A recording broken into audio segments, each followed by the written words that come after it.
To kad mi ta Zorica jedna kupi tamo pitarke kod policije gdje ima pekara, ili ovi sa sela, dobro, utorak i četvrtak opet, iako nisam na pijac, pošto me noge bole, oni tu prolaze, ovi sa sela, nose mušterijama, Albancima, robu i onda ja kažem, kaži onome da mi donese i onda oni mi donesu.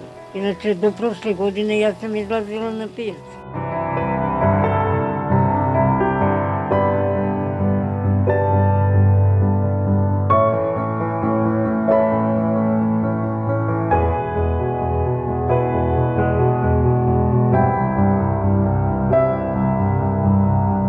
Ne znam, ja imam negde oko 150-160 knjige, to je sve pročitano, ali tu negde se zatvorilo.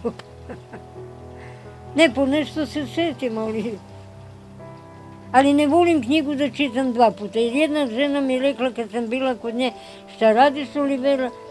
Pa kaže, eto, čitam po 2. put Anu Karenjinu. 22 puta da čitam jednu knjigu.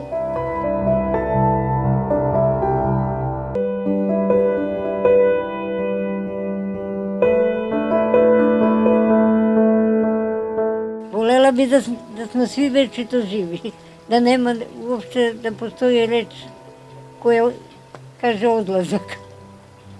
Da žive i ljudi, životinje, biljke. Ja sam vegetarijanka, zato što volim životinje, a vegetarijanka sam od 59. godine, decembra prošli vek.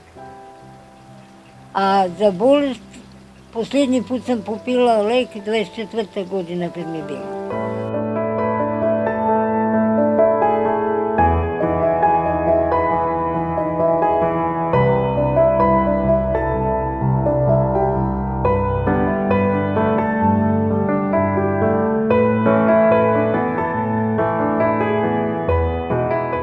Ja sam ovde od 46. godine, prošli vek. Bilo je do 12 sati korzo. Kad uđe vrag u ljudi, svašta se desi. Znaš, u Svetopismu piše, kad uđe đavo u čoveka, onda je čovek gori od đavola.